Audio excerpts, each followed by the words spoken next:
All right. So, welcome to another episode of the S.E.M podcast. Jack and Zach here again. Today, we're joined by a special guest, the famous Andre. How are you doing today, Andre? I'm doing wonderful. It's been a great day and great couple of weeks, days, almost a year. Great year. Good. My goodness. So, for those of you listening who don't know, Andre is in Ukraine. He's in the thick of it. Yeah. And he's been very involved. So, we'll start off a little bit differently on this one, Andre. Why don't you tell everybody how they can follow you and how they can support you if they would like to? Follow me on Instagram. That's my main social media where I do stuff. It's Andrea Polonsky. That's my Instagram. And then you can support me by praying and cheering and writing me messages and, of course, sending me the money. There you go. So if people want to send you money, how do they do it? Well, they just can use my PayPal. That's what I'm using lately. That's the most convenient and the most possible way for now. Okay. And what is my PayPal? My PayPal could be found on my Instagram. So if you want to support, then go to my Instagram and you can find all the information about the stuff there. There you go. So Andre. We'll make sure that we link all that stuff in the description so that everybody can find you on Instagram and then put those details in there, Andre. Absolutely. Yep. Thanks. All right. We'll go to our standard format now then. We'll talk about how you ended up on a mission, what you've been up to since you got home, and then we'll go back and reminisce. So if you want to start us out with how you ended up in Scotland. All right. I am a convert. I joined the church in 1999. And from the very beginning, when I understood the church and I understood that there's a possibility for young men to go on a mission, that was my desire because I wanted to be like those missionaries, like those two guys who knocked on our door in the middle of evening, just random apartment buildings. They knocked on our door. When we were in despair, I was back then, 14, 15 years old, and my mom was really sick, and that was something that we really needed at that time. And from that time, when I understood that I can be same instrument and same help for somebody out there, that was my desire. And so from then, I started to prepare myself to learn more about the church and how I can be a missionary. Back then, it was so distant, far distant from me, and it was like something, hard to reach or probably impossible to reach, because I learned that missionaries would have to pay their own way to go on a mission. Well, it was hard. But then I finished school, I went to university, and then I thought, well, maybe I shouldn't go on a mission. But the example of those two young men who knocked on my door wouldn't leave me. It was like they were hunting me. And that was my drive to go on a mission. So I submitted my papers, found a job, worked for 2 years before my mission to get some money for the mission.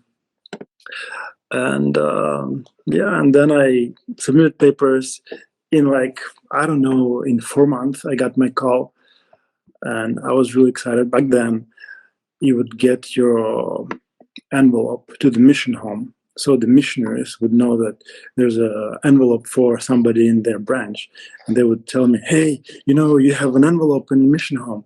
And mission home is like in another city. So you would have to wait another month or so to get the envelope. Like, come on, just send it to me. And they couldn't send it because the post office was not that reliable back then. So they would send it when the transfers are coming. So they would send it with some missionaries who are, coming to my city or coming to my branch. So, and finally, Wow. the envelope got to my branch, and it's not given to the branch president. Missionaries had it, and this what was his name? I don't remember the name of the missionary, but he had my envelope. It's like, hey, here's the mission call. That was during the sacrament meeting, or before the sacrament meeting. It's like, oh, let's open it. Like, no, I should wait for it. Like, no, open it right now. So on the back row, I'm opening my envelope with like nobody, watching or cheering me on, like you guys do usually. Like, I opened the envelope and I found the papers, and it was all in English. It's like, yeah, I'm not reading this because I don't understand any English. And then this missionary who cheered me on and asked me to open it, he like took my letter like and reading it. Obviously, I don't understand anything what he's reading, and he's like, Scotland, Edinburgh Mission, and like I didn't understand back then that it's Scotland in Great Britain. I thought it's somewhere in Russia. No. But then I took the envelope, I took the papers, took the letter, read the name of the mission, read that it is Scotland, and then of course I knew that Scotland is in Great Britain. So and then I just went on a pulpit and said to everybody, "Hey, I just opened my call. I'm going on a mission." So that was my experience with the letter opening and my way to the English. And then before that, while I was working to prepare for my mission, to get some funds for my mission, I went on a mini mission. And that was something that they did in our mission to help missionaries and to prepare like young men to get the grasp of the missionary work, because the church in Ukraine back then was really, really young. It was like for 8 years probably. So we didn't have any return missionaries to teach us. So they would send young men in a field for like 2-3 weeks or 6 weeks to serve with the real missionary, and they would call it mini mission and mini missionary. They would like make some kind of badge, not like proper badge, but some kind of badge. They would say Brother Zinkovski. So, and back then I had this great elder. His name is Elder Campbell, and he said, I didn't want to learn English because he would, they had language studies, and he would say to me, "Hey, you need to learn English." Like, no, I'm not learning English because I'm not going to go somewhere where they speak English. And fair enough, I went to the place where they broadly speak, somewhat English. Yep. So supposedly. Yeah. But that's the only English I learned. So. Okay. And what was the timing when you got your call? Like, remember month, year? I got the call. When did I get the call? I got the call in the spring, somewhere in March, like in the beginning of the spring, and then I went on my mission in June. Okay. I was wondering with how long it took you to get the letter, if there would be a shorter time between when you got it and when you left, but you still got a few months to prepare. So that's good. Yeah, because then I had to apply for my visa as well. So I would have to go to the capital, to Kyiv, and submit papers, wait for a period of time, then go back and, see if they gave me the visa for my application. And sure enough, they did. And that was another miracle as well. Yeah, good. All right, so we'll skip ahead now. A couple of years you got home. What have you been up to in the last 17 years or so? Wow, 17 years. It's like it's been a couple of years ago, but not 17. It's like, wow. But anyway, yes, like, wow. So I guess we don't have light anymore. We don't have power. But at least the internet is still on. Oh. It's back on. Good. There you go. So I came back home, and I really wanted to find a job where I could use my English skills, because that's what I've been told by President Vreens and my companions, and that's what I wanted to do, to, not to forget, because that was really painful for me to learn the English language, and I didn't want to lose it. So I decided to find a job with something to do with the English, and I found a job with the hotel. One of the requirements for them was to know English, and I started as a bellboy there, and then quickly progressed to the manager of the hotel, and I worked there for 3 years, and then I moved to another hotel to open the new hotel, and I thought that is my calling in the hospitality business. But then I opened this hotel, I prepared everything around it, trained the staff, and my contract finished, and I need to take a break. So I took a break. I thought it would be for a month or so, and I went to my aunt who lives in Russia. And hello, and I planned to stay there for 1 month, but I ended up staying there 5 years. I went to the branch, and there was a great man. His name is Brad Rosewood. He's from the States, and he was working for oil company in Russia, for Chevron. And he said, "Well, we could use somebody like you." I'm like, "Well, I don't know anything about oil business." It's like, "We'll teach you." So he invited me to work for Chevron, and I ended up working for Chevron for 5 years in Russia. And then that project finished, and I came back home. And because I couldn't find a job that would meet my expectations after Chevron job, no, I'm not exchanging my time for this money that they're offering. And I decided to open my own business, and I started a company called Smart Food. That's a farm food delivery service. I'm still running this company and working with the local farmers to do this. So that's what I've been up to, briefly. Great. Man, that's awesome. And that's what you've been using is your company to help people during this time of war, correct?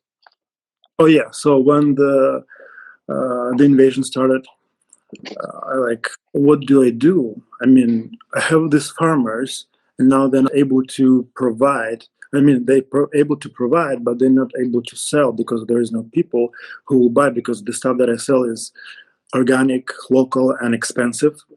So, yeah. And all those people who could leave, they left, who had money. And and I'm this connector between farmers and consumers. So I had this supply of food, and all the stores were closed, everything gone.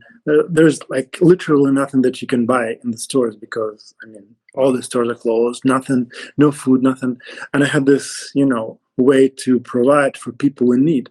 So I connected to, and were able to implement my skills and my business into helping people who are in need, and still doing this. Awesome. I got to tell you my story, Andre. So I got a message from one of my wife's really close friends that followed you on Instagram. And I think at some point you had mentioned that you had served your mission in Scotland. Mm-hmm. And she sends me this message. She goes, "Hey, do you know this man who's in Ukraine?" And I immediately clicked on the link, and I was like, "It's Andre." And I looked at it, and I told her, I was like, "Yeah, I know him really well. I spent a lot of time around him in the mission. He's a good man." And honestly, I've just been watching what you've been doing. Man, you touch my heart every time I see what you share, the way that you bring hope to the people that you are serving. And I've seen people compare you to the Savior in a way that is real. You truly are. You are helping people in a time where it is true desperation. So know that our thoughts and our prayers are with you, and those who we've had on the podcast that knew you well and have served with you have all just given huge votes of support for you and all the things that you're doing. So keep doing what you're doing, because you're doing good things, and I know that the Lord is blessing you for that. Well, yeah, absolutely. That's what I feel like. That I've been prepared for this. Like, I know the ways, I know the people, I know how to manage this, I know how to, organize all the travels and stuff. So yeah, that's what I believe strongly, that the Lord has provided and helped me to, and help me understand and learn things in the past to prepare me for these days. And that is true for everyone, not just for me. Of course, he's not just working with me and preparing me, he's preparing all of us. And we all have our circumstances, and we all have our problems and trials, and we have people around who is expecting, the Lord expecting us. They're not expecting probably, but the Lord expecting us to help them with our time, with our talents, with things that we learned in the past. And so that's exactly what I believe. Wow. That was very well said. Yep. You got me. All right. So take us back to the mission now. You can start MTC, Scotland, wherever you want. We'll walk through, areas, companions, whatever you want to share, Andre. All right. So I was able to retrieve all the necessary documents and papers and my journal entries, because they are in my old apartment that I left when the war started, and I moved to my mom's house, and my apartment was flooded because there was like some kind of shooting there, and the pipes burst, so all the apartments flooded, and I was really worried about all my stuff, like journals and mission stuff. But then I found them, and all the papers were dry and safe and protected. So it's a miracle. Wow. yeah, it is. And I never ever have I thought that I would need the letters. I don't know if did President Vince give you the letters that you wrote him? Yep, indeed. So when we had this final interview with President, he hands me this binder with like a bunch of papers. Like, what is this, President? This is your letters that you wrote to me. Like, yeah, but I wrote them to you. I don't need them. It's like, you can throw it away.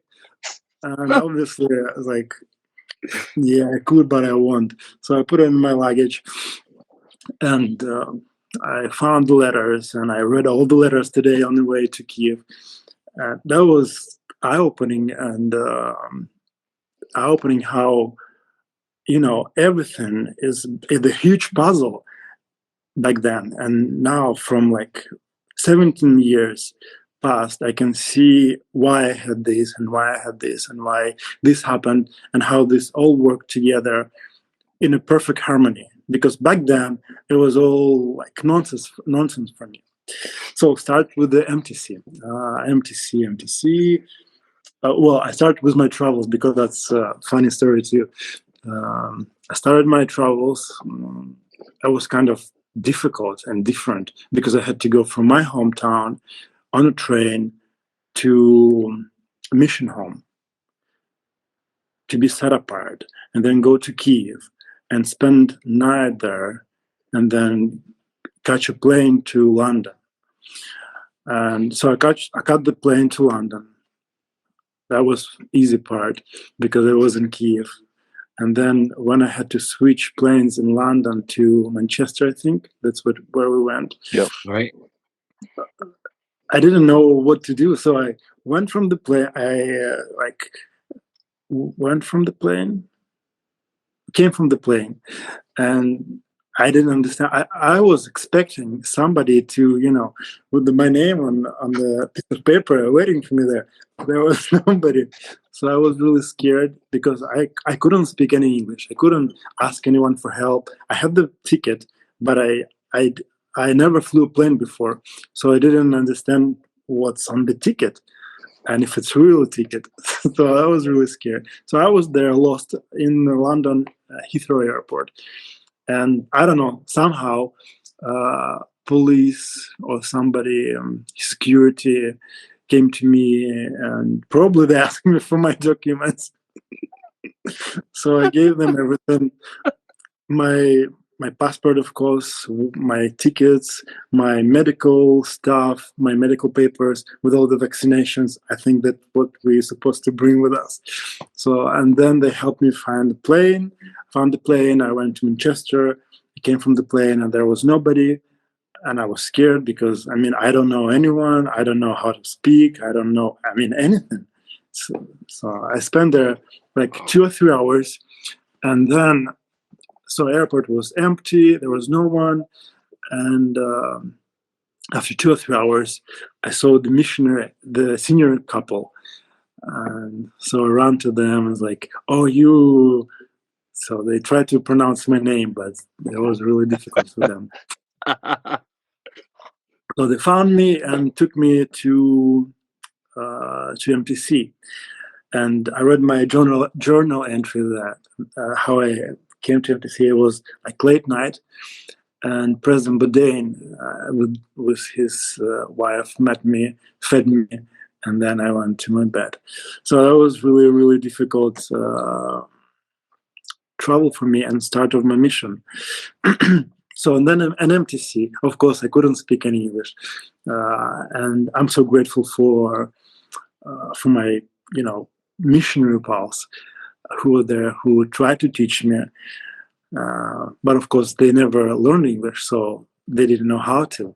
They didn't know, how do you teach somebody English? Because we knew the language. That was really difficult for me there.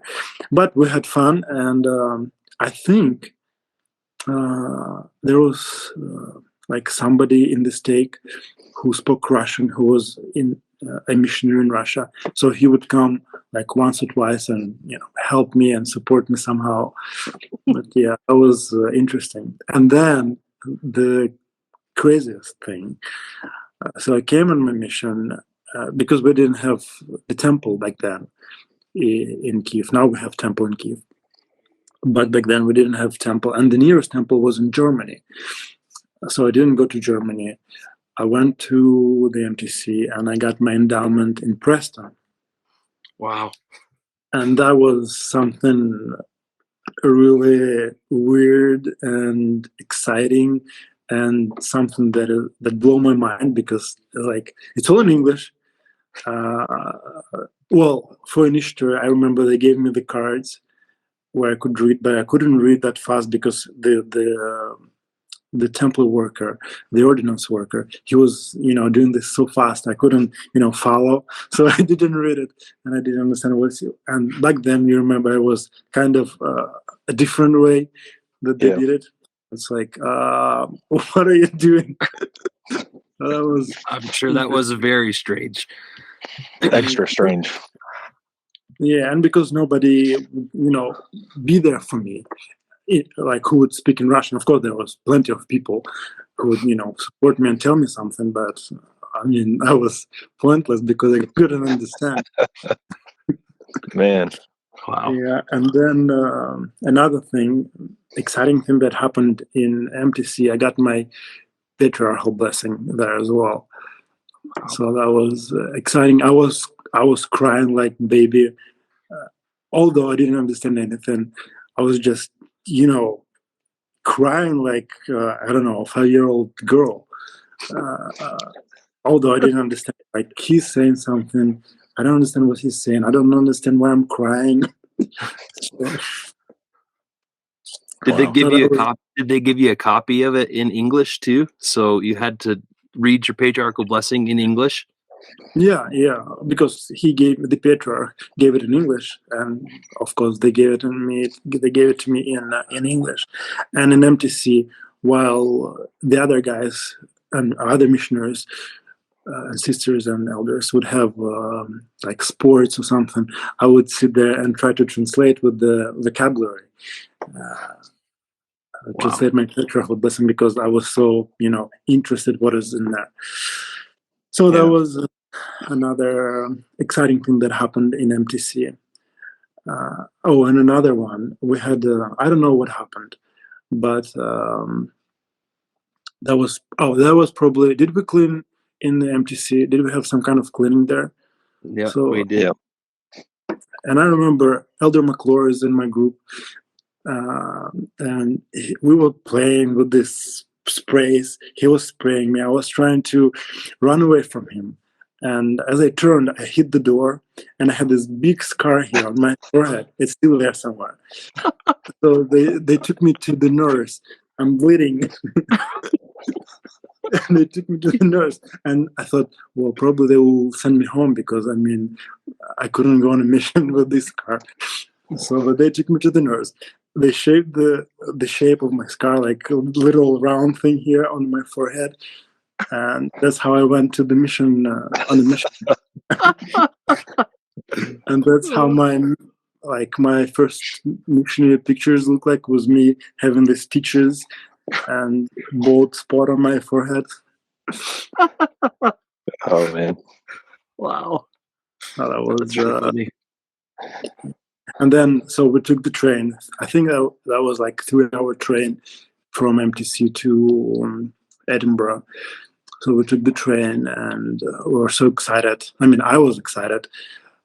I already knew some words that missionaries taught me, like some weird words.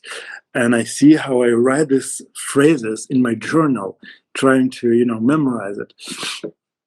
And I remember President Sister Vrins meeting us with the APs. And the first thing that I noticed about them, their size, like they were so big. Like, really? Are they like giants? Who are they? And then, so President Vrins hugged me like he does, and you just lost in his embrace.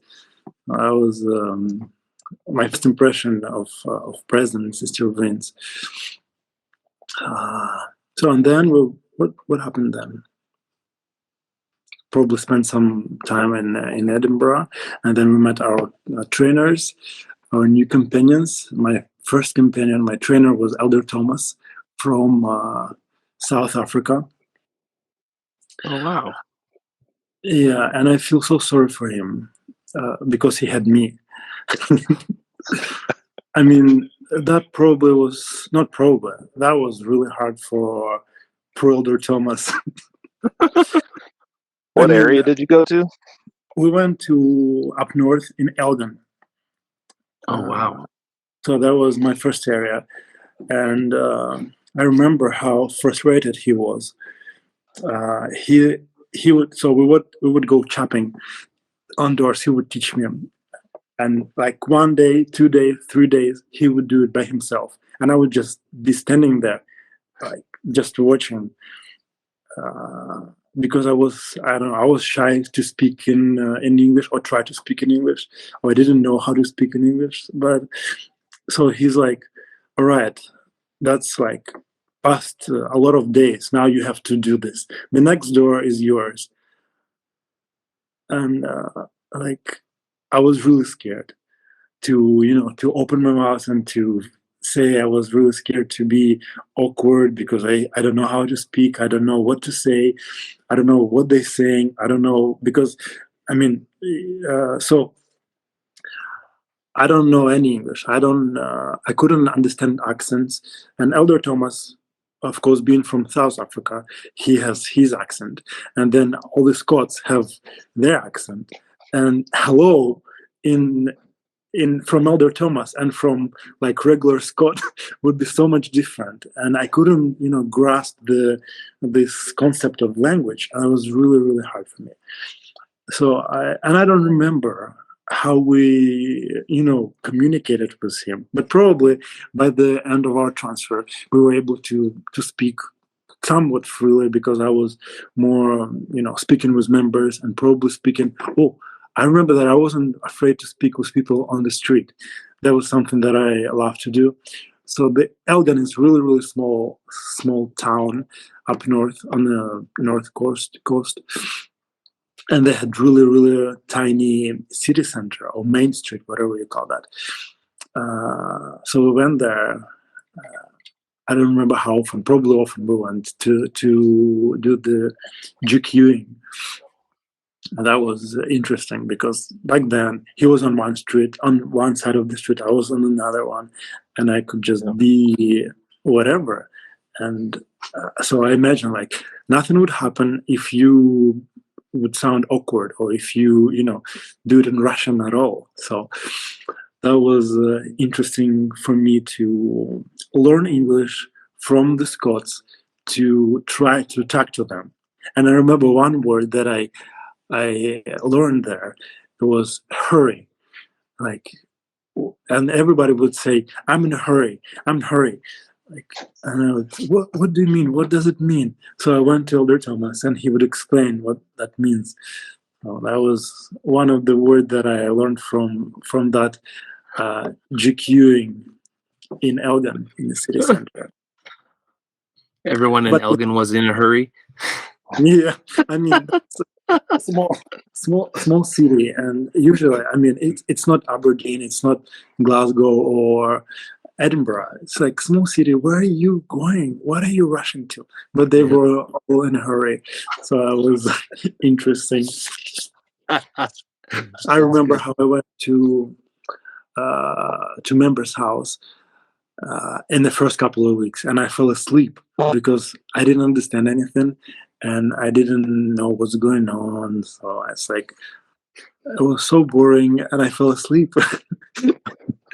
That's only once when I remember that I fell asleep, and after that I felt like terrible, and I was really upset with Elder Thomas because he didn't wake me up. It's like, don't worry about this. You're definitely not the first greenie to fall asleep. Even the English speakers just tired and getting used to that missionary pace. Oh yeah. That was interesting. And then the Ware family in Elgin, they were one of my favorite families there.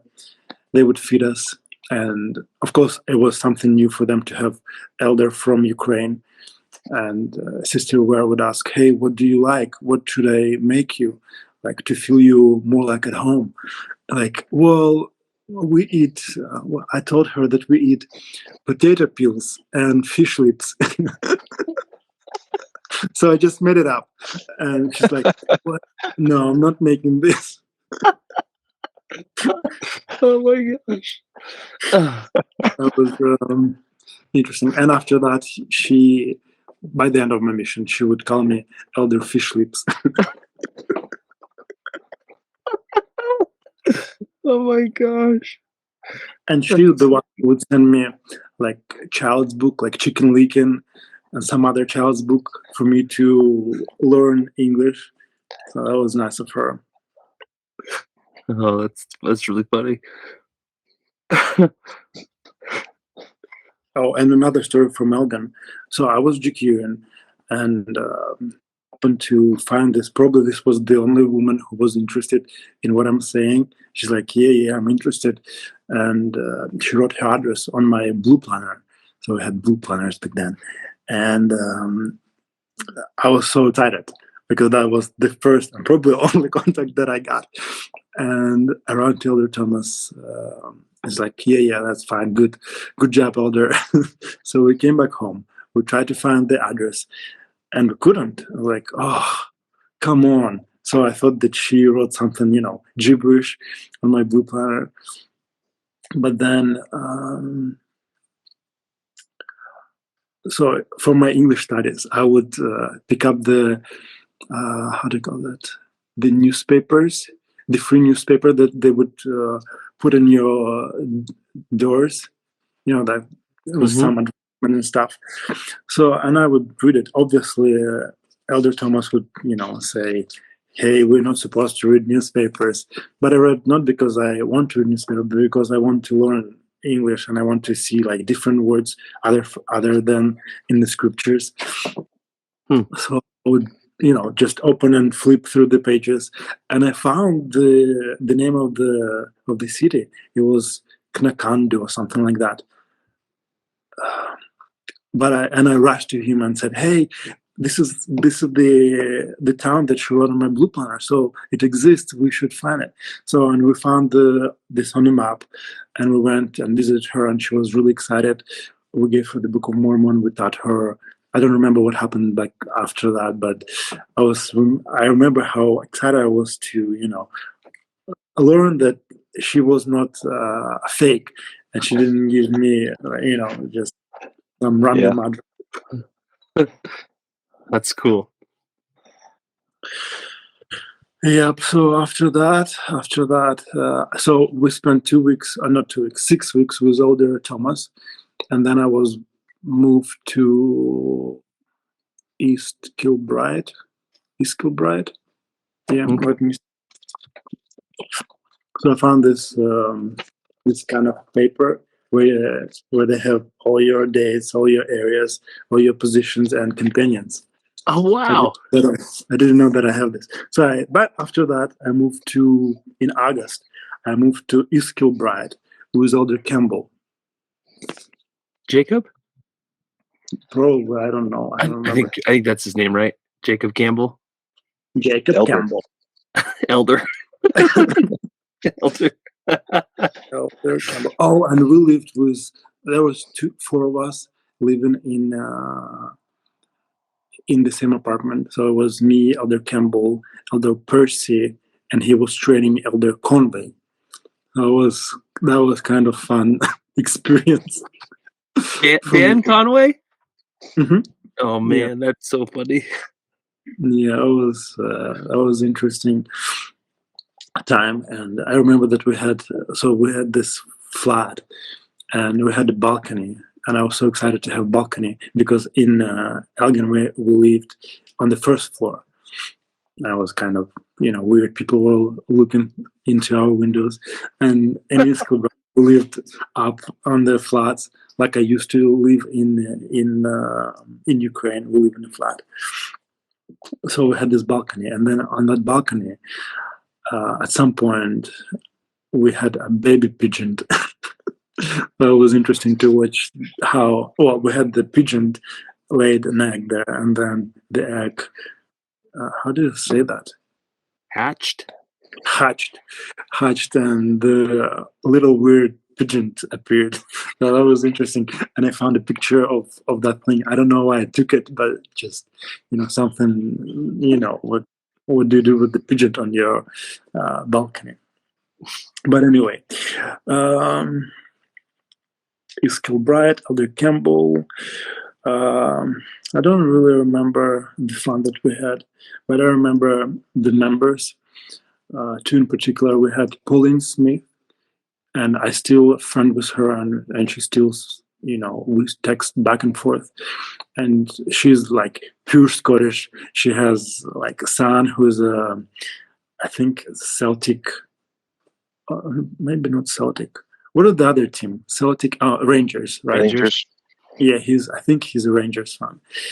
So they were like pure Scottish, and she was so kind and nice to me. So that's why I remember her, because people would usually, well, you don't speak English, we're not gonna spend a lot of time with you, because what do we speak with you? You don't speak English. But some people were extra kind and extra nice, and so that's how I remember about them. I write about them in my journal. So Pauline Smith, and I remember she gave a talk, and she was kind of not inactive, but probably less active. And she gave me her talk that I asked her to give me, because she gave this talk at the sacrament meeting, and asked, "Hey, can I have your talk?" And then she gave me the talk, and then I would study it and use it for my future talks at at some meetings. That was really nice to have that. And then another member, Mary Proctor, she's elderly woman, and she had diabetes, like my mom. So she's like, "Oh, your mom has diabetes." So she would I think she even sent something to my mother, like some kind of meter. I don't remember, but that's what I remember. And I remember she had this, like, we would come to her place, and on her table she would have different like creams and, I don't know, perfumes or essential oils, something like that. And I would, open and smell it. I don't know, because I like to smell stuff. And I would, during our visits, I would open and smell and close, and we would just talk. She's like, all right, that's weird, but all right.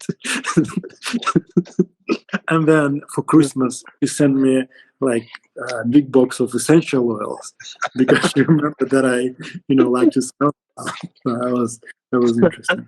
But for Elder Campbell and for everybody else, that was really strange, and that was something that they would think inappropriate. So that they would tell President, "Hey, this man is weird and he does this stuff that is inappropriate." So the President would, write me a letter, and he'd say, "Hey, out there, you should respect people's property." So that was Stop smelling their stuff, huh? Yeah. You weren't smelling their socks. You were smelling the stuff that's supposed to be smelled. Yeah. So, but I mean, probably that was. I don't know how I would react when somebody would come to my place, but it was on the table, right? But we, did. So it was there for us to smell. Yeah, that's good. So after that, we finished with Elder Campbell, and I went to Bridge of Dawn with Elder Manini. That's right. And that was a really interesting experience. I spent there with Elder Manini 4.5 months, and then another transfer with Elder McAndrews. But with Elder Manini, he's Italian, and it was so easy for me to be with him because he's a foreigner. I mean, foreigner for English language.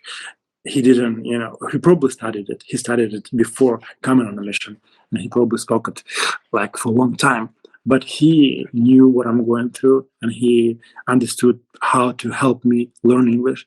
And at that time, I was able to progress tremendously. And I can see my journal entries. I started to write my journal entries in English, being there with Elder Manini. Wow. That was one of the great aspects being there. And I remember Sister Vince. So after we came on a mission, I think after 2 or 3 months, we got this Preach My Gospel new manual for missionaries. And there was a whole section on learning the language. And Sister Vince, I remember, would, at Zoom conferences, she would pull me away and like, "Hey, Elder, I need to talk to you." And she would open this section and explain how great this manual is and how our brethren worked on this manual and put it together. And now, see, there is a section just for you that you need to receive this gift of tongues. And for me, like, I would tell her, "Hey, Sister Vince, it's a gift. I don't have to do anything for a gift. So it just have to appear for me." So that was my, expectations for the gift of tongues. But obviously, you have to work for it. So that was interesting point by Sister Vince. But anyway, and then, another one for language. Elder... the French guy, Elder Garota. Yeah? Yeah. Elder Garota.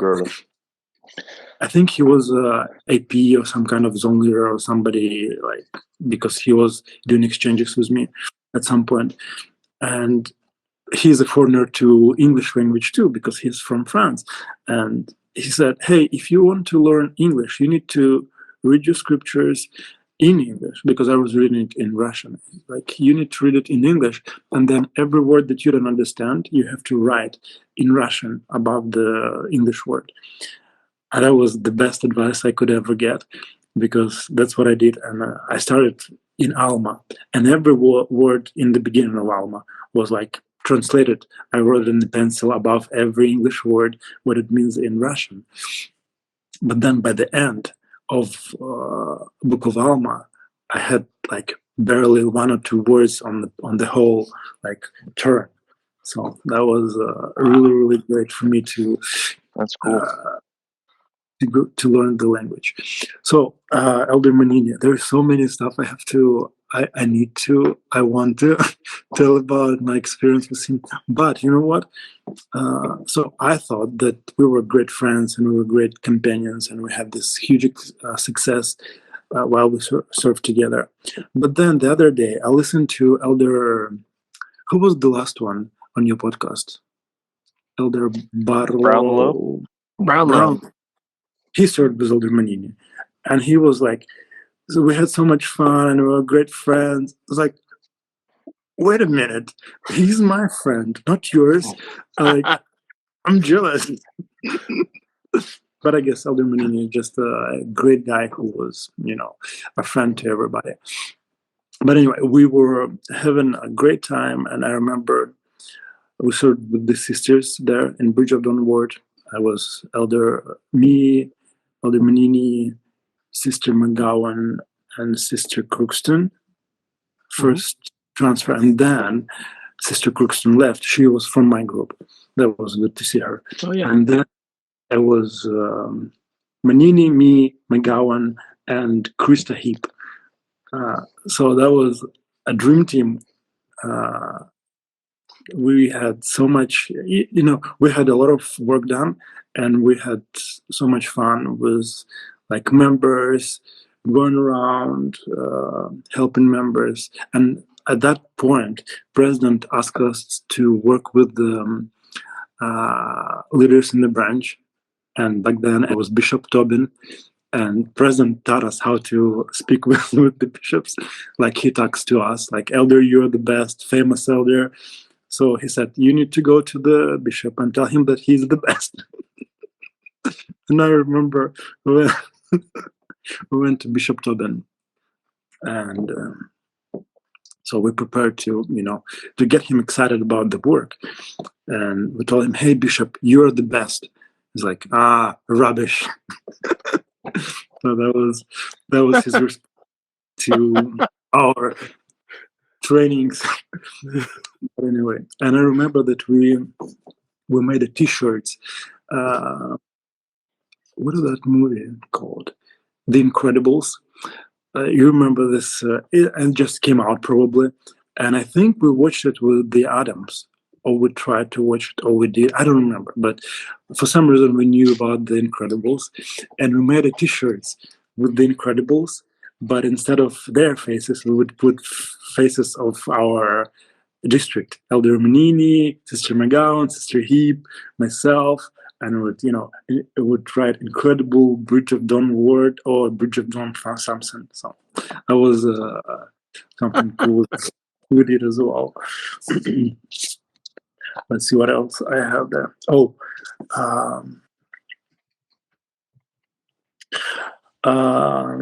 Bridge of Dawn. We found a cool story about our convert in Bridge of Dawn Ward. We were chopping like apartment complex, and it was raining. Well, obviously it was raining. It was raining almost every day there, and that's where I learned to love the rain, because you couldn't hate it after 2 years. It's just, oh well, it's just raining. So now I just enjoy the rain. But anyway, we were chopping. I was soaking wet. Elder Manini was soaking wet, and so we decided to go home. And then both of us, we felt like, hey, maybe we need to go and see what down there. And nothing was there. It's like nothing, just a field. But anyway, we went there, and we saw this home for elderly people, like nursing home or whatever you call that. And then, we're not going to go there. So we almost turned around. And then far away behind this nursing home, we saw another cottage, like a house that were in the middle of nowhere, and we decided to go there. So we went there, we knocked on the door, Nobody opened. But we stayed there because it had some kind of roof, so we weren't under rain. So we just staying there waiting for the rain to pass. And then this woman opened the door. Her name is Sandra Wood. She opened the door and was like, "What do you want?" And like, "We have this. We're missionaries, and we have this pamphlets because we weren't ready. We weren't ready to talk to her about this. So we gave her the pamphlet. I think it was about Joseph Smith. We gave her the pamphlet and said, "Hey, can we, come back? Usual."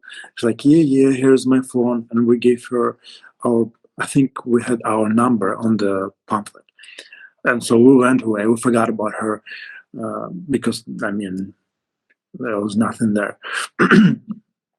And 2 weeks passed, and we told her that we will come back in 1 week. 2 weeks passed, and she gave us a call. I was like, "Hey, I'm Sandra Wood. You gave me the pamphlet."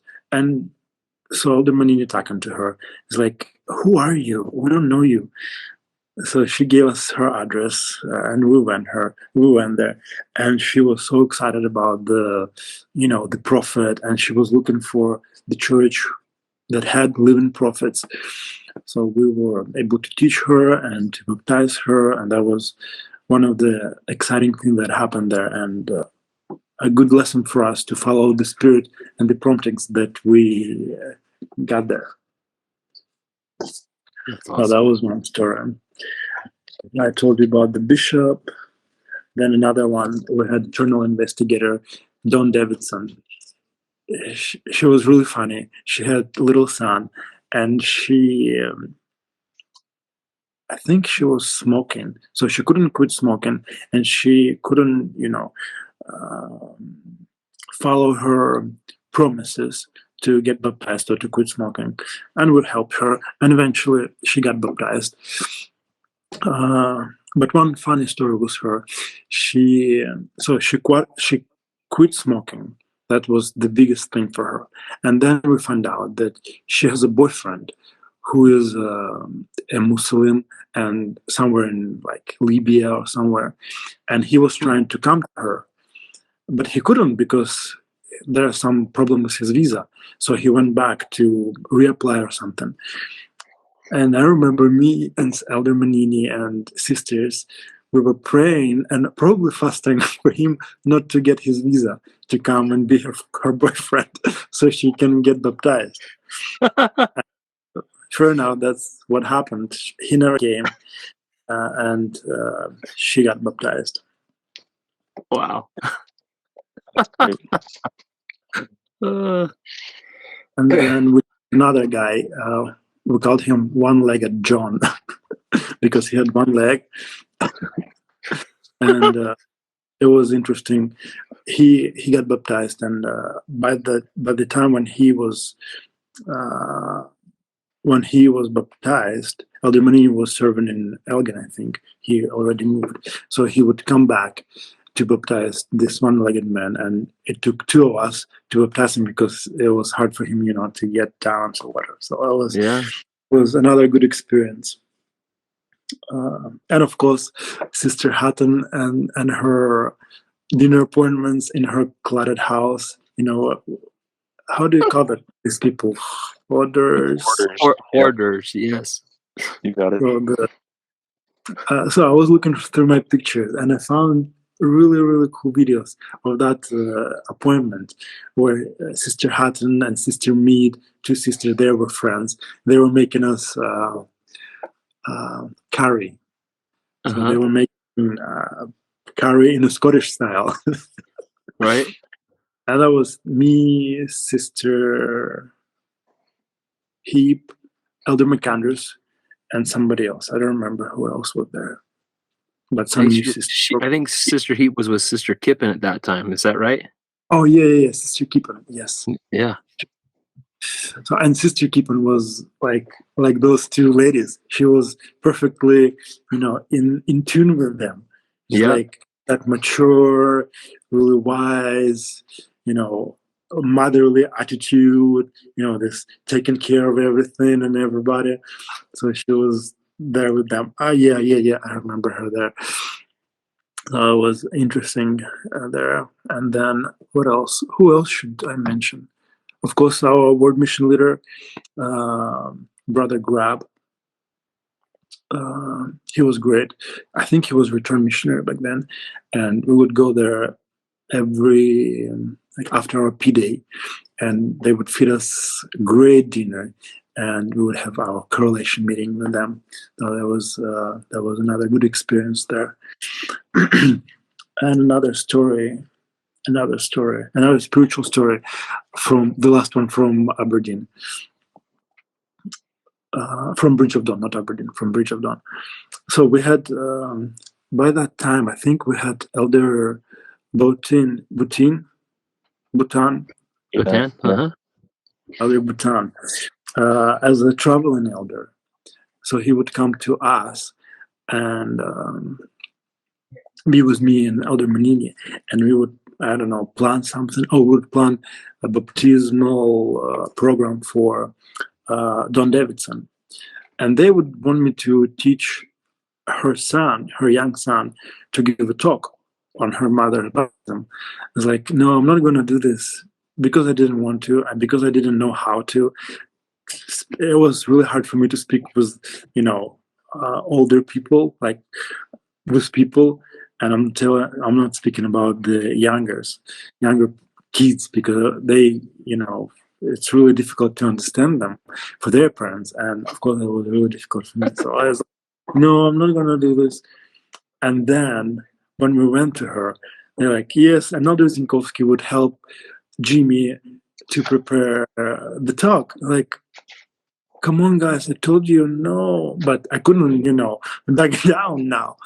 And I was really offended because I told them no. And they, anyway, put me in the spot. So I was really offended. I didn't speak to them.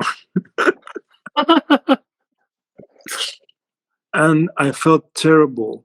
I read my journal entry as like excruciating pain that I felt because I couldn't, go back and ask for forgiveness and tell them, hey guys, it's all right. I'm gonna do this. I mean, obviously nothing is, big is happening. Just I decided to be offended. It was really hard, and I had this whole page of me, crying on my journal, telling, I don't know who, but telling how offended I am and how poor I am, and it is so hard to be a missionary. But then next day, so I wouldn't speak to them this day and the next day, and then it was terrible. So by the end of the day, not speaking to them, I would kneel down, I would pray and ask Heavenly Father to help me to find this, to humble myself and to ask for forgiveness because I knew that I was doing something wrong. So I did that, went to my bed, and in the morning I woke up and I went to do my studies at my table, and I found this really, really nice note from Elder Bhutan, where he is asking for forgiveness, and he is saying, hey, I'm sorry I acted in this way, and so forth. And so I'm reading this note and I'm crying because I understand that he's not in wrong, I'm wrong, and I should ask for forgiveness.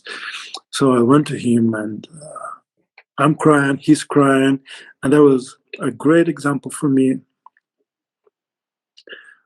of the miracle of forgiveness. That's the first time in my life I I learned that it could be hard, but it's possible, and it is so uplifting, and the relief from just being humble and asking for forgiveness or forgiving somebody is just something heavenly. So, and from that point, I try to implement this in my life with the other missionaries, and that was hard, but that's something I learned back then and using right now in my life. And I'm really grateful to Elder Bhutan for giving me an example, a great example of a great leader and a great man. that he is. So all this 4.5 weeks with Alder, 4.5 months with Alder Manini was something, I would dream of, to have all my mission to be like that. But obviously it didn't continue for a long time, and we need to move on. And Alder Manini moved to Elgin, and I stayed, and I got Elder McAndrews. And because I was so upset, and I wrote to President, something about him depriving me of friendship with a friend. And I was accusing him of taking away Elder Manini, because I was young and stupid, and I didn't understand that that's the way of life. That's how we learn and grow. So I thought that he, did this intentionally to hurt me. Like, President, yeah, you're not my friend. So, and then I got Elder McAndrews, and at that point I was so down. I couldn't eat, I couldn't drink, I couldn't sleep, I couldn't do anything. I think I was depressed. I don't know what depression is, but maybe that's one of the signs of depression.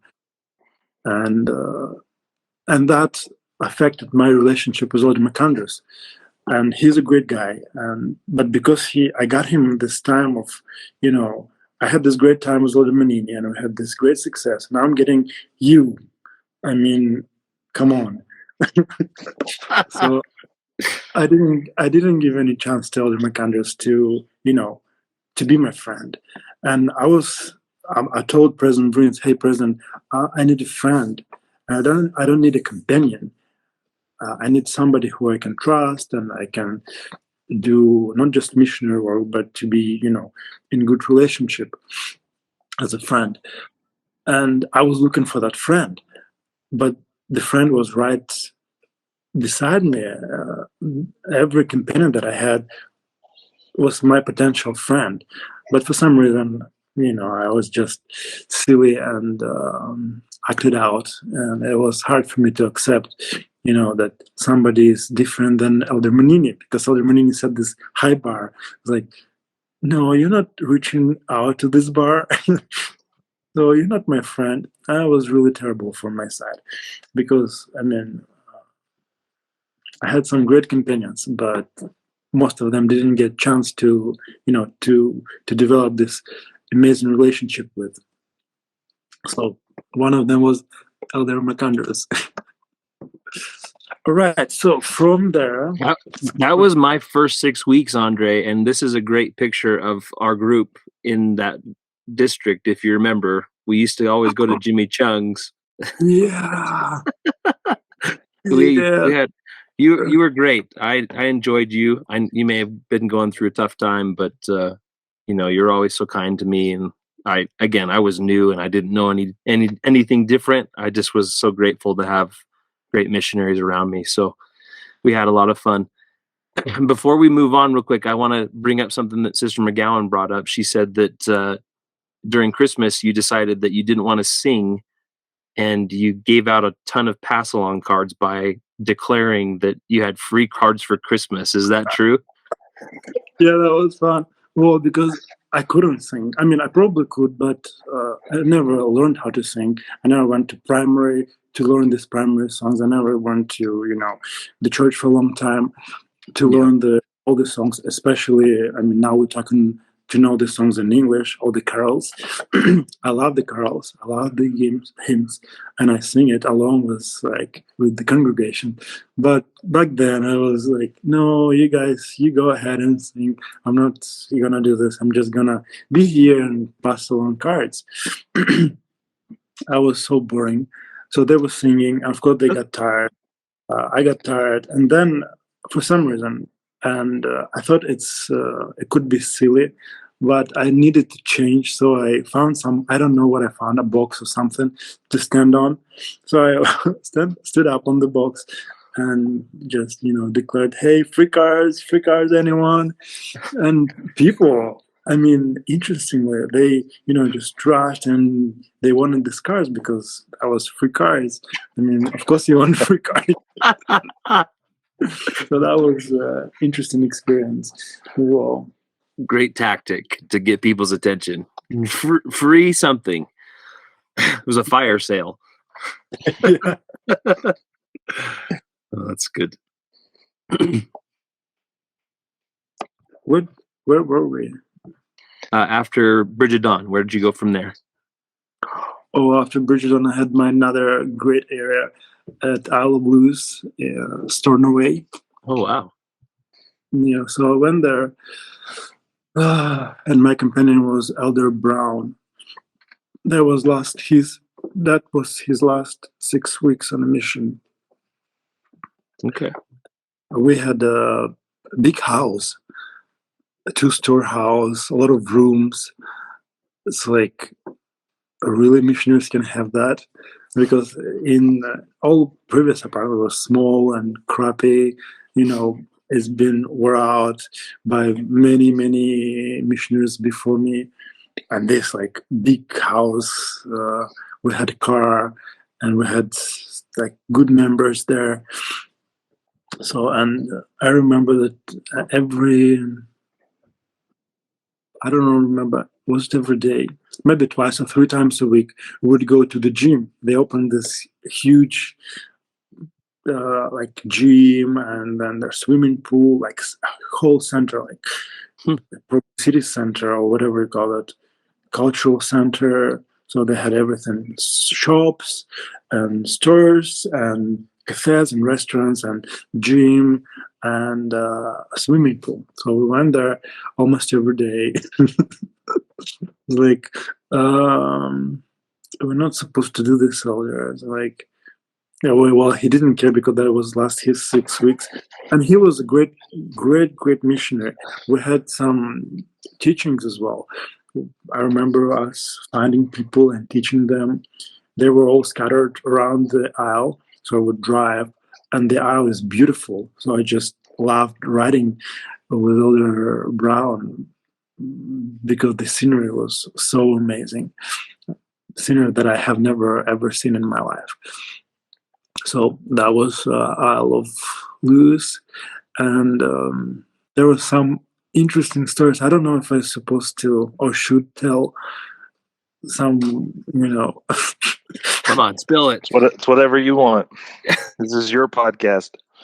Hey, have you talked to Elder Brown? Not yet. Have you reached out to him? I have. He was a little reluctant to come on, but maybe in the future, we'll see. I would love to hear from him. So Elder Brown, great guy. I loved him. Even though he was really laid back and relaxed, and that's what I learned from him. Because before that, I was engaged, and I knew that you can be a good missionary only if you wake up at 6:30, you do studies at 9, you go to the shower for 15 minutes, you do exact things that we've been taught. But he showed me that you could be a great missionary even though you don't follow that exact plan. That you could switch something, and instead of doing studies, you go and help somebody who needs help. So that's what I learned from him.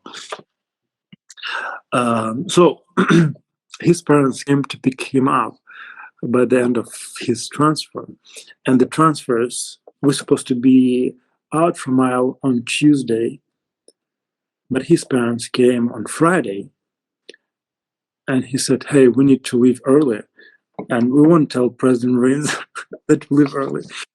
We would just leave, and then you would be with Elder Detavia and Elder Manini in Elgin, and I'll be with my parents. And then you will just meet your new companion, and we'll take him back to Stornoway." And that sounded good, because he got permission from President to leave early.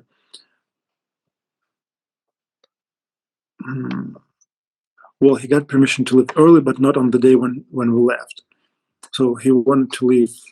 He wanted to leave on Friday, but President said on Saturday.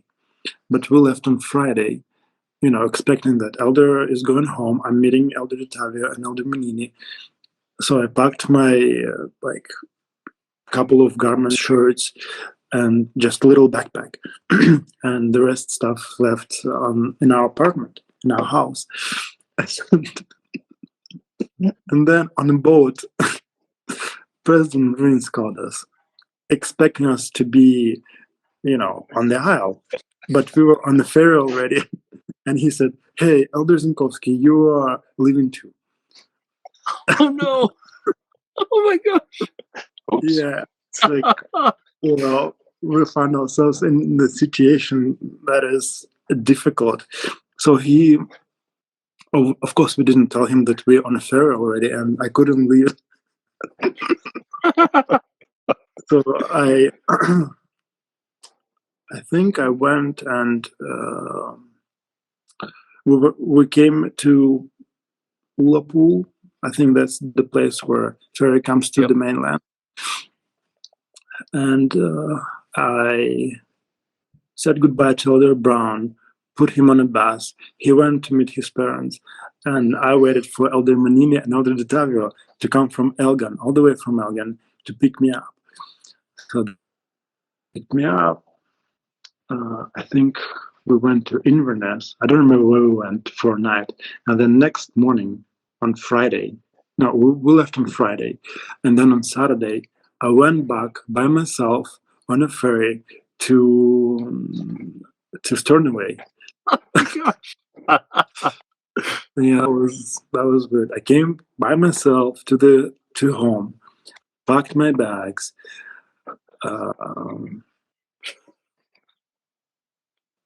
and then so I slept by myself. And then on Sunday, I went to the branch by myself. Everybody was so surprised to see me alone. Oh my gosh! I don't remember what I told them, but I mean, in my journal, it's like everybody was fine with that. And then members invited me for dinner after the church. So Sister McLeod, Anne McLeod, one of the members there, she invited me for lunch or for dinner, I don't remember. And then another sister, Sister Agnes Montgomery, invited me to her place. So I went there to these sisters by myself, having dinners, having, I don't know what.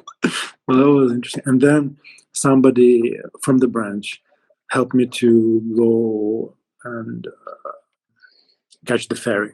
So I caught the ferry and went to Ullapool. Now, officially and met with Elder Manini and Elder Detavio, and we went to Isle of Skye.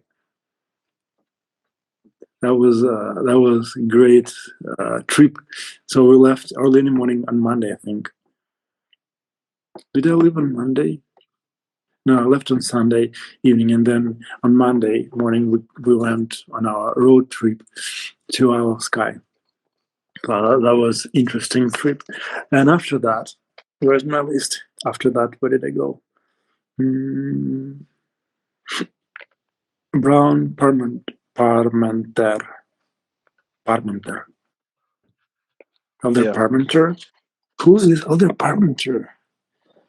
Oh, Glenn Parmenter. Glenn Parmenter. Oh, poor little guy. So after, same story happened with Elder Parmenter, because I had this great elder that I loved and respected, and had a great time with Elder Brown, and I was depressed to let him go. And I was like, oh, I lost another friend. What do I do? Like, I don't want anyone. Or just leave me alone. And then I got Parmenter, and he was kind of relaxed and laid back. Not like Elder Brown, in different way. He's like, yeah, whatever, like with this attitude, which is, I mean, for somebody is good. And I remember I was not giving him chance, obviously, to be my friend, because I mean, I raised my bar again. It's like, come on, dude, you just have to reach to that bar. I have the standards for you. That's what you need to be for me.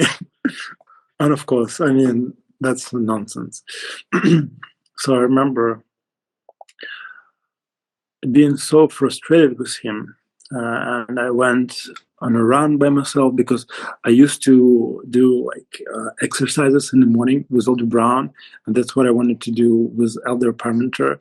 It's like I'm too tired to do these things, so I would go by myself once or twice, and then I realized that's wrong and that's dangerous. Don't do this. So, but that's what I was doing. And then I remember I was so hard on poor Elder Parmenter. It's like we had this companionship inventory, Yeah. whatever you call it, where you discuss your problems and your disagreements and you try to come to, to a conclusion. And I have this picture. I mean, I was really annoying to him. I have the video of me being extremely annoying. It's like, dude, are you serious? Like, I'm looking at myself right now. Like, really? I mean, right now, if I would meet somebody like me back then, I would punch it right in the nose. but back then, it's like that's what I knew, and that's how I acted. So I would, record our session, and he's like, "Put away the camera." I'm like, no, I'm not putting away the camera. Like, put away the camera. So I would annoy him with my camera. And so I was really hard on this dude. I'm sorry, Elder Parmenter, if not if, but I know that I hurt you deeply, and so it got to the point when he was so frustrated because I wrote on the board after our companionship inventory that one of the goals for Elder Parmenter is to go home. Like, not when his mission would finish, but right now, because there is nothing for him to do. I mean, who on earth would do this? Seriously. So it's like I'm watching this and I'm so ashamed of myself back then and what I have done to this poor man. But anyway, so that was one of the the goals that I set for him, and I made him to sign the board, this whiteboard where we write our plans and goals. I made him sign the board that he agrees with everything on the board. It's like, and I was so proud of myself that finally you agree with me, and finally you are up to the standards that I set for you. I remember he called his brother crying, and he probably depressed, and then calling President Green. No, he didn't call President Green. He called his brother, and his brother called President Green on mission home to find out what's going on. So that was messed up. Oh, jeez. Yeah, but that's something to remember. I'm pretty sure he's forgiven you. I spent the last 5 months of my mission with him, and his last 5 months as well. So he got over it. Oh, good. I mean, I'm so glad that he didn't, acted upon this goal that I set for him. Because back then, I would think that I know the best what you need, and I would work for everybody I served with. I know the best what you need, what our people need, what how this should work. But anyway, after what happened after Elder Parmenter, I had Elder Percy. Elder Percy, Kilwinning 2. Wow. Not Irvin. Is it Kilwinning? Yeah, that's the Irvin Ward, Kilwinning. So the same word, but different apartment. I remember that we lived in different apartments with Elder Percy. Elder Percy, we already lived with him when he trained Elder Conway with Elder, who was that? Elder Campbell. Right. 4 of us lived in one apartment, so I knew him, and I would, kind of know what to expect. So I don't remember how was that time, and probably I was good. I don't remember. I remember that me and Elder Percy went to Isle of Iron or Isle of Man, probably Isle of Man, and we rented bikes and we biked around the isle, trying to find investigators or less actives. and that's the only time when we had bikes, and I have this picture of me and him, on the bikes. I don't remember who took the picture. Just like looking like real missionaries, on us or in Zion, missionaries with the bikes and just riding. That was me and Elder Percy. After that, where did I go after that? After that, I went to Motherwell with Elder McClure. Elder McClure is from my group, and I was a blast. Have you talked to Elder McClure? Is he coming Not yet. We haven't gotten in touch with Elder McClure yet. So he was from my group, and it was so exciting to serve with him. So we had a lot of fun. We had a lot of work done because he was extremely diligent and he was extremely intelligent. Well, he probably is extremely intelligent, and he knew a lot of scriptures. He's like, the spiritual giant that I was really, really happy to have. And because I already knew him, I didn't have to, get to know him for 6 weeks and then, try to set him up to my standards. He was already, came ready because I knew him, and we had like this fight with sprinkles in the MTC when I hit my head. There was some fun facts to remember that.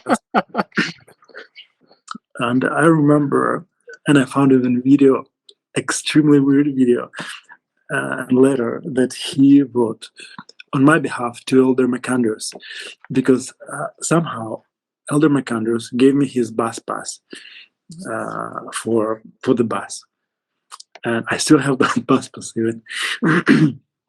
So he gave me this bus pass, and back then we had to send the bus pass back to mission office to reimburse it, right? Yeah. That's how I remember. Yeah. But and that was like £12 worth, and I would tell this to Elder McClure that I have to send this to Elder McAndrews. I don't know if he served anywhere near Elder McAndrews, but we made this letter extremely like, it's not nice. It was like weird letter, and then he made a weird video telling Elder McAndrews like it was letter in like something that like you would write in a court, explaining all the facts and using the terms like like lawyers would use the terms. So he would send this letter explaining Elder McAndrews that now this bus pass is rightfully mine because that's how I decided. And I mean, I just probably need to send the video because it's hilarious. So I never sent this bus pass to Elder McAndrews, and I never reimbursed it because I still have the bus pass with me. Because I claimed all the rights and privileges of that bus pass. Oh, man. Yeah, the documentation. That's funny. That sounds like McClure to me. Yeah.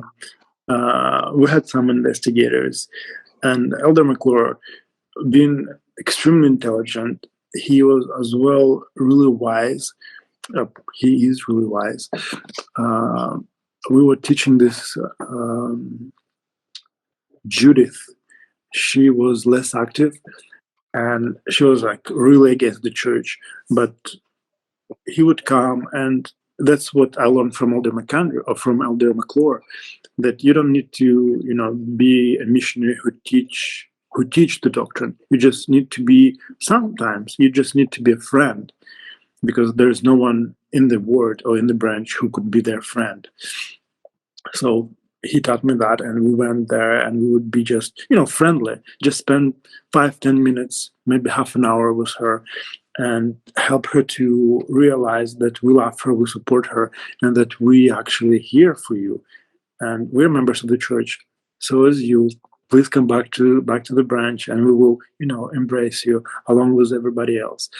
So that's a good lesson that I learned from Elder McClure, that you don't need always to preach and have the doctrine right in front for less actives and investigators. You just, first thing that you need to do is to be a friend for these people, and then you could do anything when you have that trust. So that was Elder McClure. What else? Oh, and right in front of our apartment, we had this, like a hill or something. It's not a mountain, just a hill, small hill. And we would go there and pray and like kind of dedicate our day or our week to the Lord, and ask for specific stuff. And in my journal entries, I see how. So we went there, we fasted and prayed, and we went there to kind of dedicate this period of time to the Lord and Motherwell. And the days were really, really terrible, and nothing happened. And then, probably back then I didn't see it, but now I see how things that I write in my journal start to change, and how people are accepting our message, and how people are coming to church, people are quitting their old habits and accepting what we ask them to do. And that was amazing. It is amazing for me now to see how this worked back then, because back then I'm sure what I saw, because I expected the Lord to work right now and do it right now, because that's what I want, that's how I see it, that's how you should do this. But He doesn't work like that. He allows us some time when when He can prepare people, and when He can prepare us, and try our patience and see if we will continue to strive to do our best to work in whatever parts of His vineyard that we are. So that was a great thing to see in my journal entries, that the Lord not always right there and right now answers our prayers and our pleas. He waits and allows things to happen. All right, let's see who else. Elder McClure, and I think I had an emergency transfer. At some point, I had an emergency transfer somewhere. Probably not because of me, or maybe because of me. But anyway, I went to, after Elder McClure, I went to serve with Elder Mace and Elder Green in Greenock, and that was for a short period of time, like for 4 weeks, I think. Which Elder Mace? Which Chris. do you mean?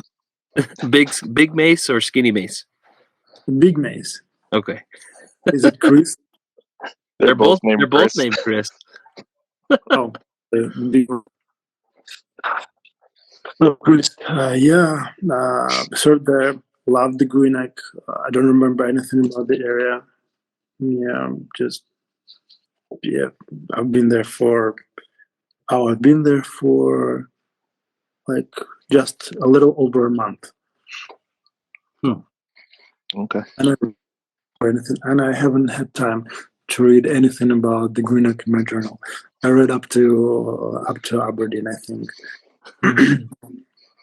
So after that, I went back to Aberdeen, because I asked President. Well, I didn't ask him. I just told him that I really love Aberdeen area, and I want to serve there again if it's possible.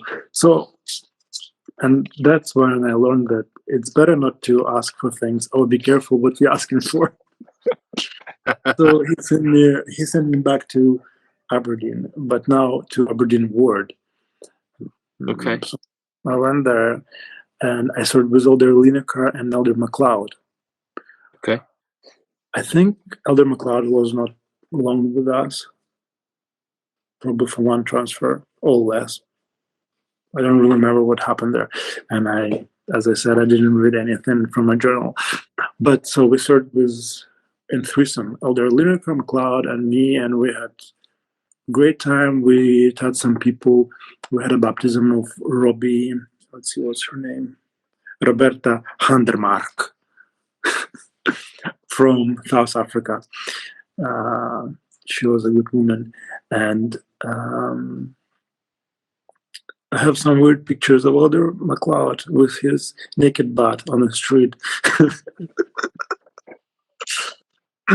Have you had Elder McLeod on? I don't think. We actually interviewed him late last week, and his podcast is live today as we're speaking. So he actually mentioned that there was an instance where you punched him in the chest. Really? Because you wouldn't sit by them on the bus. I don't know if you remember that, but you'll have to listen to his podcast and maybe it'll bring back some memories. Wow. Well, I remember just one fight on the mission, and that was not with Elder McLeod, but okay. we'll get to that. So it was great. Elder McLeod, Elder Lineker. What happened there? Meeting a man on the street. Oh, so after that, Elder McLeod left, and I stayed with Elder Lineker. And we met this man on the street after not after, but going home at night. We didn't have any success GQing, and so we went back home at night, and we met this man on the street. Just stopped him on the street, and we were just talking to him, and he was not interested. And I was like, "Oh, come on, Elder Lineker, let's go." And then Elder Lineker bore his testimony. I don't remember what he said, but he bore his testimony. And it was so powerful. This man was crying. I was crying. Elder Lineker was crying. And this man gave us his phone number. And I think he hugged us. So that was another cool story that the Lord knows his people and he knows their needs. And sometimes we just need to listen to the Spirit to know what this particular person needs. So after that, I got Elder Barber. Where is Elder Barber? Yes, Lineker and then Barber. That was my only fight that I had on my mission. So again, I see the pattern here. So I had this great time with Elder Lineker, with Elder Manini, and then I got Elder McAndrews, Elder Brown, and then I got Elder Parmenter, and now Elder Lineker, McLeod, and then I got Elder Barber. And again, I would expect him to be, standardized to my level. And that's what I expect of you, man. That's how you're supposed to be. Of course, that didn't work. And I didn't give any chance to this man. And he was frustrated with me. I was frustrated with him. And that's when we got in a fight. I don't remember exactly what happened, but I remember President Vince calling me and telling me, "Elder, pack your bags." and we had Elder McConkie and I think it was Elder O'Brien. I might be wrong, but it was Elder McConkie with somebody else. Oh, Elder Hess, maybe. Yeah, probably it was Elder Hess. Yeah, I think you're right, Elder Hess. Mm-hmm. So I was Elder Hess and Elder McConkie, and he wanted me to switch with Elder Hess. So I would serve as Elder McConkie, and Barber would serve as Hess. But then I thought, well, I couldn't put Elder Hess through this hell, and so I would suffer and stay here until the end of the transfer. And I felt really sorry for myself. And President again called and said, "Hey, Elder, do you want me to come and pack your bags for you?" I'm like, "No, you don't have to come." And I remember I was being really stubborn with perseverance, because that's mission president. He tells you pack your bags and move and switch places. Like, no, I'm not gonna do this. Seriously, dude, come on.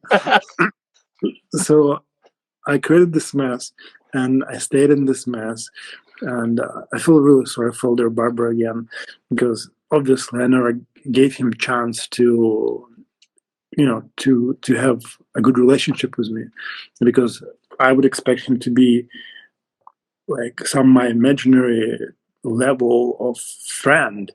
You have to be this kind of man, but obviously he's different kind of man, and he's his own man, and he has his own qualities, talents, and his own spirit.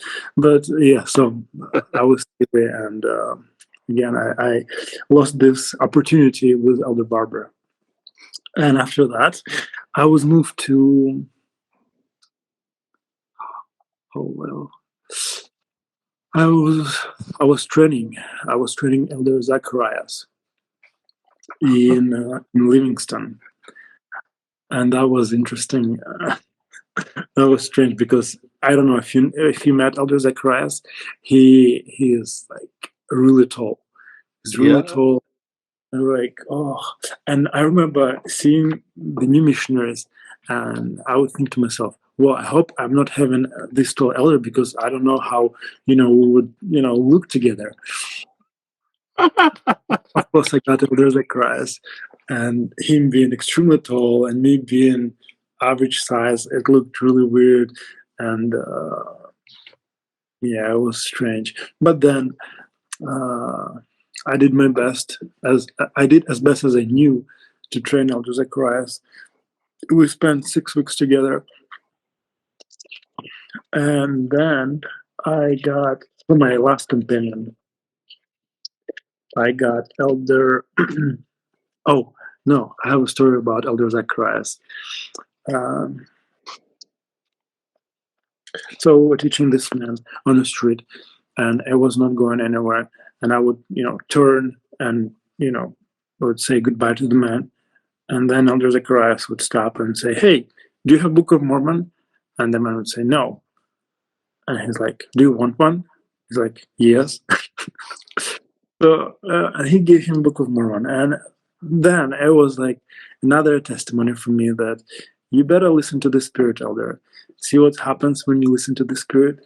It opens hearts of people. And Elder Zacharias followed the Spirit, and he did what he felt and what he was prompted to do as a new missionary. So it was another great thing that I was able to learn from him.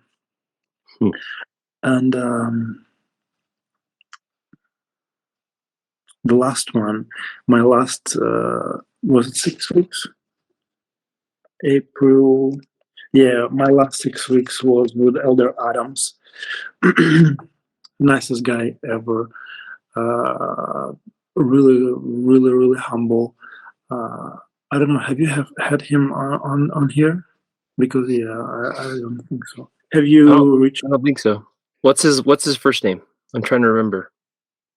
I don't remember. I can look. Probably I have his first name somewhere. We'll have to find it.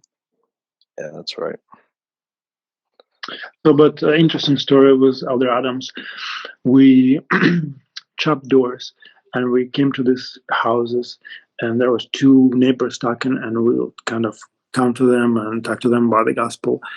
And one would say, "No, I'm not interested," and then the other would, pick up and say, "No, you're right, guys." And then weeks later, we would be GQing somewhere on the main street in was it Livingston? Or probably Bathgate. We were shopping somewhere in the area, and we met one of these women, the other neighborhood said, "Yeah, no." And she's like, "Sorry, guys, I didn't invite you in. I really wanted to, but I didn't want to, because I didn't want my neighbor to know that I'm inviting you. But you're welcome to come." And so we went there, and we talked to her, and we left the Book of Mormon. I don't know what happened then, but her name is Wilma Tennant. So that was another good and interesting story, how Scots are afraid of judgment from their neighbors. Yeah, very true. And I remember in the area on our district, we had Elder Chance Evans. He was a great guy too. And I'm hoping to hear from him as well. Is it Whoa. Elmer? Is it Elmer Adams? Yes, Elmer Adams. That's what I thought. Elmer. That's awesome. That's it. That's my mission. That was quite the journey you just took us on. Yeah. Excellent. Great missionaries that you were with, and great experiences that you had. Oh, absolutely. I mean, I wouldn't do anything. Well, I probably would do something different. Probably without the requirement for sure. Oh, that's all part of it. Live and learn, and yep. we're all better for it. So, I think you actually covered most of the questions we ask people about the transition to preach my gospel or their experiences with President and Sister Vrains. You talked a lot about those things already. Sister Vrains? Well, President and Sister Vrains, I haven't talked about them. So after I had Elder Manini, after we finished serving with Elder Manini, I seen my letters to President Vrains how I, accusing him of taking away my friend, and then I would refer to President Vrains when I like what he does. I would call him a friend, and then when I dislike what he doesn't, like I would write to him, "Well, President Vrains, I thought you were my friend." It's like, God, dude. So I'm just, try to manipulate the Vrains, but that was possible. And a great story, one last story about President Vrains, and then one was Sister Vrains. So Christmas zone conference, and everybody would get packages on that zone conference from their families, because their families would send them packages like earlier, because I think President would, tell parents, "Hey, we're gonna have this zone conference at this time, so please your packages in advance." And my mom couldn't send any package.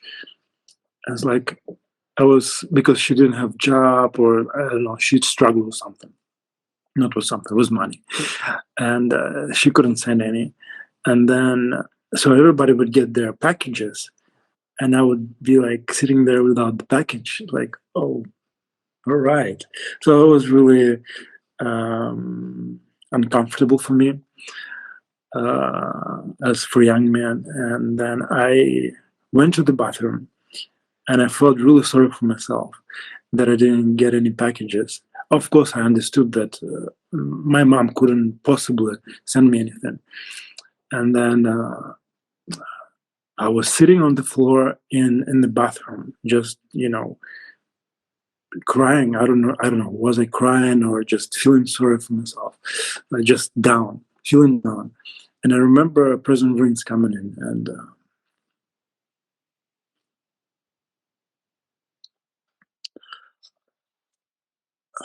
he would, probably ask me, "What are you doing here? What's wrong?"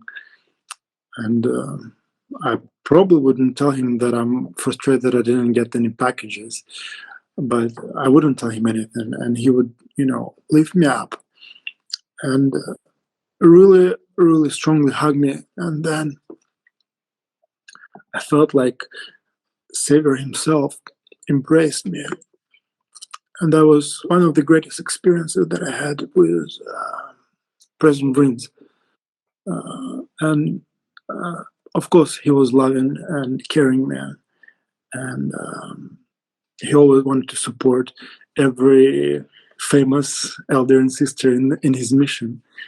And I mean, I always felt his support. Sometimes, even when I, would refer to him not as a friend, but I knew that he loves me and that he is ready to support me in any way possible. And that what he did for me during this mission. Probably, like, I would send Elder Zinkovski home after his first 6 weeks with Elder Thomas. But he didn't. He didn't. So I love him very dearly. And then Sister Vrains. So these big cookies that she gave to everybody and little cards that she printed. So in Ukraine, we write dates. We write date, then month, then year. And in the States, you write vice versa. You write month and then date. So my birthday on the 11th of May, 11:05. And that's how I filled my papers, 11:05. And she would think that my birthday on November 5th. Yeah. On Zoom conference, she's like calling my name as a birthday boy. I was like, oh, that's not my birthday. What do I do? How can I take the cookie because it's not my birthday? And everybody, yeah, just go and take the cookie.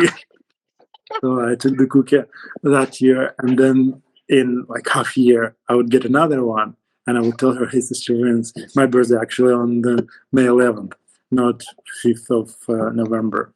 So I was not Sister Vince. That's Right, pretty good. That's wonderful. Anybody else you want to shout out? You hope we get on here, or that you served around? You mentioned you served with a lot of people and around a lot of people. So, well, from my group, I would probably like to hear from Elder Christensen. Have you had him on? Paul? I don't think so. Not yet. Paul, yeah. So get me Paul Christensen, get me Elder McClure, get me Sister Crookston. Who else? I'm setting. We'll do it. We'll do it. We got to meet your bar. And then, Elder Zacharias. Can you have him as well? Yeah, we'll try and track him down. And as well, Elder Percy, and of course, Elder Manini, please. Manini, yes, indeed. Have you reached out to him? I have, and I haven't heard back from him. So, if you have contact, obviously, your voice will be better than mine. He'll be like, "Who's this Zach Hewlett guy?" We love member referrals. Yes, we're looking for referrals. Okay, I definitely will contact Elder Manini because I really wanted to hear from him and probably be with him on the thing. Maybe do another episode after he does his, because we had so many cool fun stuff. So yeah, if we can arrange it, is he still in Italy? I think so. The last I heard from. If we can arrange a time, we'd be happy to have you back on as a guest host when we talk to Michaela Manidi. That would be great. Yeah, Michaela, I really miss him. And as well, another guy, Chance Evans, get him on podcast. Yeah, Chance Evans. Okay. All right, I think that's probably there is somebody else, but that's what I have right in front of my eyes here. So let's get this guy. You can always send me a message with someone else that comes to mind. Just let me know. Okay. Yep. Okay. We love you, Andre. You're a brother. Thank you. Yeah, we love you. We love you, Andre. Thank you for coming on and sharing with us. It's been a real pleasure amongst everything that's going on where you are. No, that's a good thing to get, away from that, what I have, to get into these journal entries and read about something that has been in the past and learn actually a lot from it. So thank you guys for doing this, for setting this up. Probably somewhere in your podcast, you already explained why you started and how you decided to do this, but I haven't heard this yet. So this is something that is like way exciting, and for me it is important because all those letters that I took from President Vince, my letters that I wrote to him, now they have actual purpose. That's right. That's great. Makes me want to dig mine out too. We all got the same packet going home, the stack of envelopes full of letters. So that's right. Well, thank you. We can't say thanks enough for this. We really appreciate being able to talk to you, Andre. Yeah, Best be of luck. safe. Be safe, and we will certainly talk more soon. All right. Yes, and when are you planning to air this? I would imagine in the next probably a week from today. Okay. But I will let you know when it will go live, and then we'll be in touch so that you can share it with whoever you'd like. Yay! Yeah, I would like to share it with my subscribers because, I mean, they're excited to hear something about me, and this is the perfect opportunity, to share it with them and to, Absolutely. to have it. You will definitely. Jack and I were talking about it. You're probably the second most famous missionary from our mission behind Brandon Osmond. So it'll be interesting to see how many of your subscribers will listen and watch the episode on YouTube. But I'll send you all of those links so that you can share it and get as many people to watch, because I'm sure many will be interested to hear about your missionary experience. Right. Yes, that would be. Well, probably I would have to listen to myself first and then decide if I should be sharing this. Fair enough. You're so funny. I love it. All right. All right. Andre, Have a good night. Yeah, good night. We love you, brother. Right. Bye-bye, guys. Thank you. Cheerio. See you.